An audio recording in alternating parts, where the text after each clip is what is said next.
Bonjour à tous, je suis Jean-Baptiste Lautier et bienvenue dans Tech in Sport, un podcast Alliancy, médias numériques et business.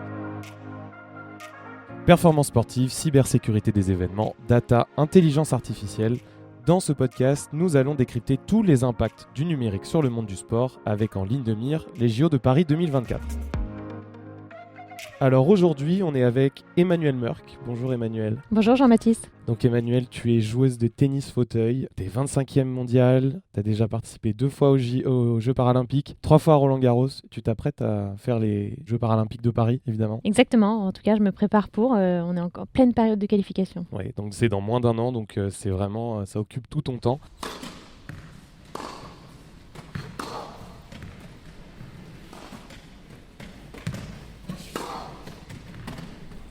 Donc pour échanger aujourd'hui avec toi, Emmanuelle, on est donc chez Salesforce, juste à côté de la Tour Eiffel. Donc Salesforce qui t'accompagne dans un partenariat en vue des Jeux Olympiques. Et on va évoquer avec toi comment la data peut améliorer, optimiser ta performance, tes gestes et finalement te faire progresser au plus haut niveau. Donc pour ça, tu as analysé de manière biomécanique tes gestes avec la data. Comment tu as fait ? Alors j'ai fait une première session avec le service notamment. Donc l'idée c'était de placer plein de capteurs sur tout mon corps, au niveau des articulations, sur ma raquette, sur mon fauteuil, sur les balles, pour avoir une représentation numérique de ma position dans l'espace et de la position de la balle et de ma raquette dans l'espace. Et donc j'ai fait peut-être une centaine de services avec l'idée de voir ce que ça allait donner au global, en moyenne, dans les extrêmes et de pouvoir comparer mon geste avec celui des toutes meilleures du monde et aussi de pouvoir comparer mon geste d'un point de vue biomécanique avec peut-être des gestes parasites qui pourraient me blesser ou des choses comme ça et voir surtout ce qui pouvait être amélioré dans ma technique pour essayer d'aller encore plus loin, avoir plus de puissance, plus d'effet, plus de précision. Donc ça a été fait pendant un entraînement, pendant une session, c'est ça, où tu as utilisé ces capteurs pendant tout un entraînement ? Exactement, c'est une session qui prend 2-3 heures. C'est vraiment dédié à ça. Il y a des caméras partout sur le terrain pour vraiment avoir une belle prise de vue des capteurs. Ouais, c'est tout un entraînement dédié à ça pour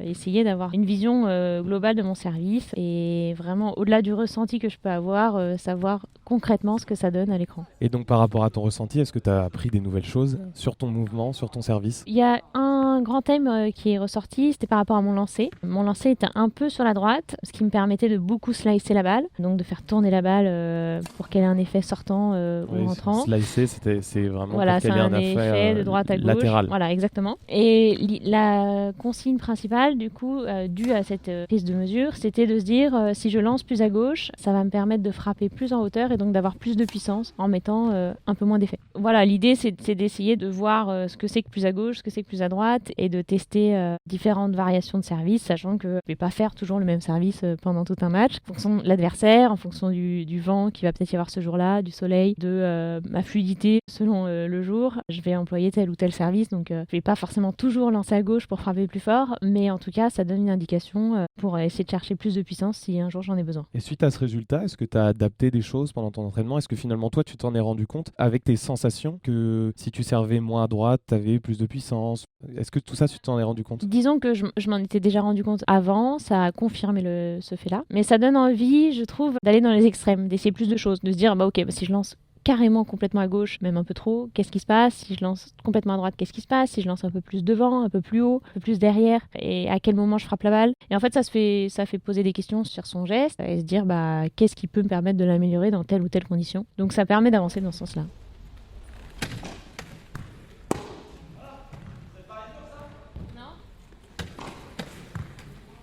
Parce que tu t'es entraîné pendant des années sans information liée à la data et finalement tu as eu cette information. Alors au départ, c'était une recherche de sponsor qui a fait que tu t'es orienté un peu par hasard vers la data. Ça fait combien de temps ? Alors ça fait 9 mois que j'ai croisé la route de Salesforce. Ils m'ont proposé effectivement de m'accompagner vers les Jeux de Paris 2024 et en parlant de cette idée de la data et de mettre en place en plus d'un partenariat financier une aide d'un point de vue technologique pour analyser mes gestes au quotidien et savoir les représenter sous forme d'un tableau vraiment très interactif, très facile à comprendre pour le grand public et me permettre de progresser dans ma discipline. Quelle image tu avais de la data avant finalement de l'utiliser ? J'en avais pas beaucoup, j'en avais surtout au niveau des statistiques des matchs. C'est quelque chose qui m'intéresse beaucoup après un match, quand je peux avoir ces statistiques, savoir mon pourcentage de première balle, combien de doubles fautes j'ai fait, combien d'ace, combien de coups gagnants, combien de fautes directes. Je trouve que ça donne un état global du match qui peut être un peu différent du ressenti que j'en ai parfois. Ça complète la vision d'un coach. J'ai pas toujours la chance d'avoir quelqu'un qui regarde mes matchs et qui peut avoir la tête sur les épaules et me dire en dehors du côté émotif, bah non, là t'as vraiment fait un très très bon match, ou alors là c'était pas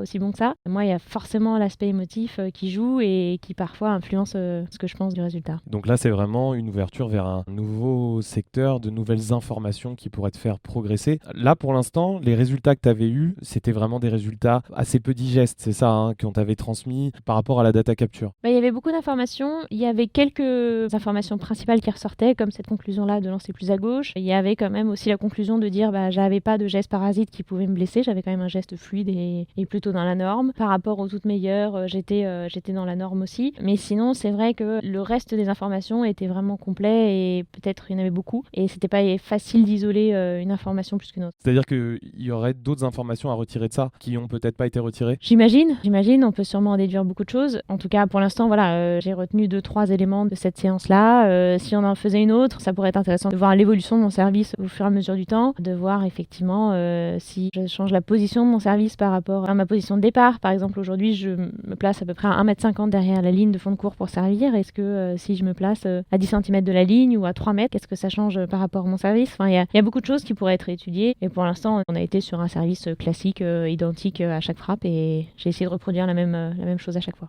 Tu disais qu'il y avait un partenariat technologique avec Salesforce. Qu'est-ce que tu attends de ce partenariat? Qu'est-ce que ça va pouvoir t'apporter justement dans l'analyse de ces données? Et on pourra peut-être étudier les autres gestes, le coup droit, le revers, voir effectivement si j'ai des blocages dans certains gestes, est-ce que par rapport aux meilleurs, en termes de puissance, d'effet, etc., c'est comparable ou pas. On pourrait peut-être un jour aussi travailler sur mon fauteuil, améliorer la technologie de mon fauteuil.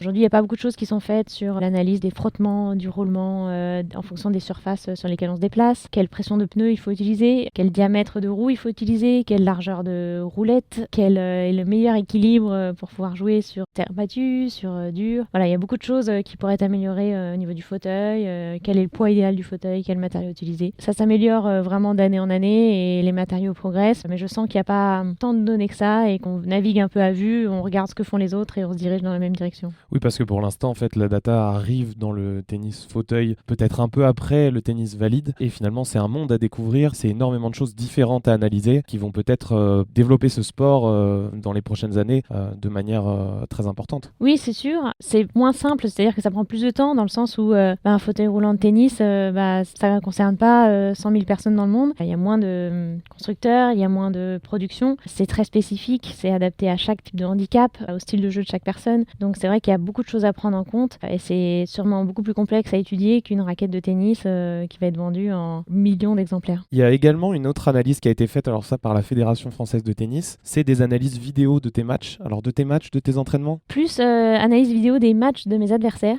En fait, l'idée c'est de dire, ok, il y a le tirage au sort qui vient de sortir. Demain, je vais jouer contre la numéro 5 mondiale. Elle est gauchère, je l'ai déjà joué plusieurs fois. Mais là, la Fédé va analyser tous les matchs qu'elle aura joués en Grand Chelem l'année passée. Et elle va me sortir une étude statistique de, je sais pas, au premier service, côté égalité, dans 80% des cas, elle sert sur le T ou au corps. Il va y avoir beaucoup de données là-dessus, surtout sur des zones de service, des zones de retour, en première balle, en seconde balle. Où est-ce qu'elle est plus à l'aise en coup droit, où est-ce qu'elle est plus à l'aise en revers. Et ça donne des indications tactiques pour jouer cette joueuse par la suite. Mais qui fait cette analyse vidéo? Alors c'est quelqu'un de la fédération? C'est quelqu'un de la fédération. Alors c'est pas à chaque match. Ça m'est arrivé qu'une seule fois cette année pour l'instant, mais l'idée c'est de développer ça de plus en plus et d'avoir de plus en plus d'aide sur ce que font les autres. Et dans un second temps, ça pourrait être aussi une analyse de mes matchs pour qu'ils me disent, voilà Emmanuel, toi en fait en coup droit, dans 80% des cas tu fais ça. Parce que parfois on est un peu biaisé, parfois on a l'impression de servir tout le temps au même endroit et en fait peut-être que c'est que 70% du temps et parfois on a l'impression qu'en coup droit on est très à l'aise sur cette zone mais finalement on a fait des coups gagnants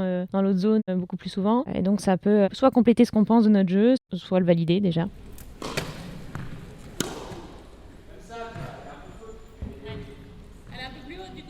On disait que la donnée dans le tennis fauteuil et finalement le numérique, la tech arrive un peu après elle est valide. Est-ce qu'on sait pourquoi? Est-ce que tu saurais l'expliquer pourquoi? Est-ce que c'est un problème de moyens?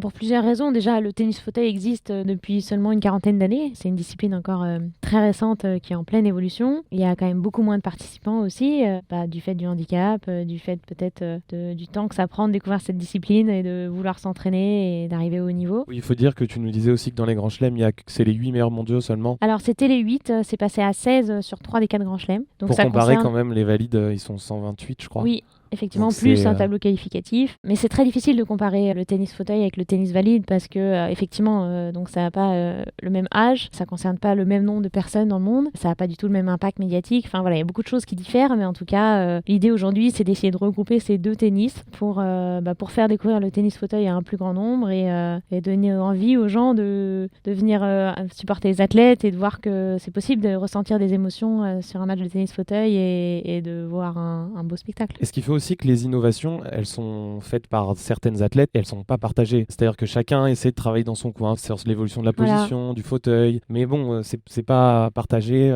C'est de l'observation, quoi. Chacun progresse dans son coin. Effectivement, entre les pays, chacun garde un peu ses secrets. Et donc, quand quelqu'un propose une nouvelle position d'un fauteuil ou peut-être utilise une taille de roue différente, si cette personne-là commence à avoir des résultats, les autres vont se dire tiens, peut-être que je vais essayer ça pour voir. Mais ça correspond pas forcément au style de jeu de la personne ou à la capacité physique ou au handicap. Il y a tellement de paramètres qui font que, effectivement, les données sont pas forcément partagées. On n'a pas les datas de base. Et donc, on se fie juste à est-ce que la personne qui a essayé telle position, elle a des résultats ou pas, et est-ce que moi, si j'essaye, ça marche? Oui, ça manque vraiment d'études, de preuves. Ça manque de beaucoup d'études. Je pense qu'il n'y a pas beaucoup de moyens financiers aussi derrière. En tout cas, un athlète peut pas se dire je vais financer tout un projet de recherche là-dessus et en plus avoir le temps de passer peut-être une fois par semaine, voire pour faire évoluer les choses. Ça manque sûrement de temps et d'argent et voilà, il faut espérer que ça se développe au fur et à mesure et il faut accepter que ça prenne un peu plus de temps que ce qu'on aimerait. Donc là, on va se projeter dans quelques années.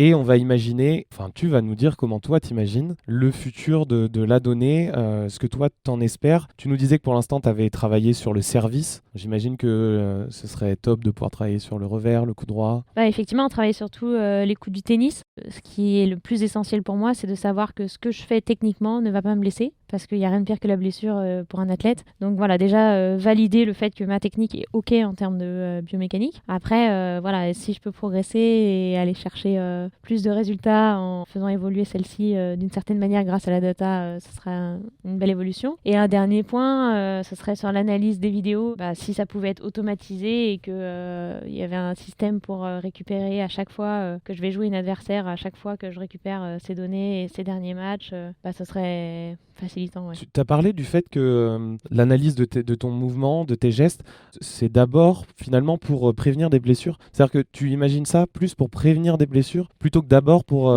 évoluer en termes de performance? En fait, il y a les deux, mais avant d'évoluer en termes de performance, il faut déjà valider le fait que sur du long terme, ça ne va pas me blesser. Pour l'instant, ça fait quand même quelques années que je joue. J'ai la chance d'avoir une bonne hygiène de vie et de faire attention à tout ce que je fais. Donc globalement, je ne me blesse pas. Mais avant de changer un geste, c'est quand même bon de savoir si le geste qu'on va changer, il est bien d'un point de vue biomécanique et il ne nous blesse pas. Parce que si on va chercher une performance, mais que derrière, ça amène une blessure, c'est pas non plus bénéfique. Et il faut dire aussi qu'on a pu assister à ton entraînement ce matin au CNE, le Centre National à côté de Roland-Garros, où tu t'entraînes exceptionnellement parce que tu n'es pas de la région parisienne, toi. Non, j'habite à Marseille. Je suis montée exprès pour l'événement Excel Force et du coup, j'en ai profité pour m'entraîner au CNE. Et on encourage tous ceux qui n'ont jamais vu de joueuse en tennis fauteuil parce que c'est assez impressionnant, faut dire. Merci. De voir ça et finalement ils peuvent venir vous voir donc dans les grands chelems, notamment à Roland-Garros et aux Paralympiques. Ah bah oui, effectivement, dans les grands chelems, aux Paralympiques, sur d'autres tournois un peu moins connus, il y a un tournoi qui a lieu dans le sud à l'Académie Mouratoglou au mois de juin, qui est un très gros tournoi aussi. Là, l'entrée est gratuite, donc c'est assez facile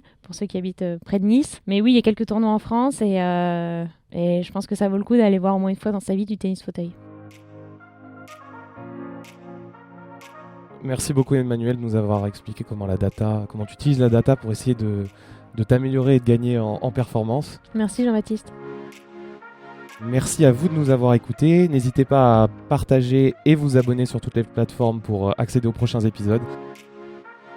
On se retrouve très vite avec un nouvel invité pour décrypter la montée en puissance de la tech dans le monde du sport.